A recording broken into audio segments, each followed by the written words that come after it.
সত্য ঘটনা বলছি।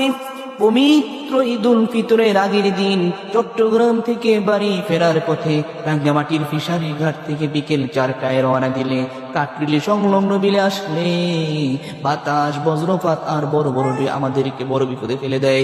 গুদুলি সন্ধ্যা নেমে আসলে চালক যাত্রীদের নিয়ে চলে আসতে চায় মাইনি নামক স্থানে, কিন্তু আমরা সকলেই বাধা দিলাম। ভাইয়া, স্পিড বোটটা আপনি একটা টিনার পাশে নিয়ে যান।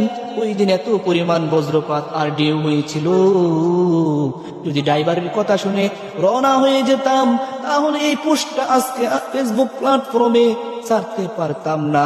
মৃত্যু নামক বন্ধুটা আমায় নিয়ে যেতে পারে। যারা এই স্পিড বোটে ছিলেন তারাই বলতে পারবেন আমাদের সাথে সেদিন এক কালো রাতের সূচনা হয়েছিল। 4টা বাজে রওনা দিলে বাড়ি ফিরতে ফিরতে রাত 2টা বেজে যায়। বাবা বাবা বাড়ি বসে আছে, মা রাস্তার দিকে তাকিয়ে আছে। ছেলেটা কতদিন হয়ে গেল বাড়িতে ফিরে না। ভাই বোন পথে বসে আছে, ভাই কখন বাড়ি ফিরবে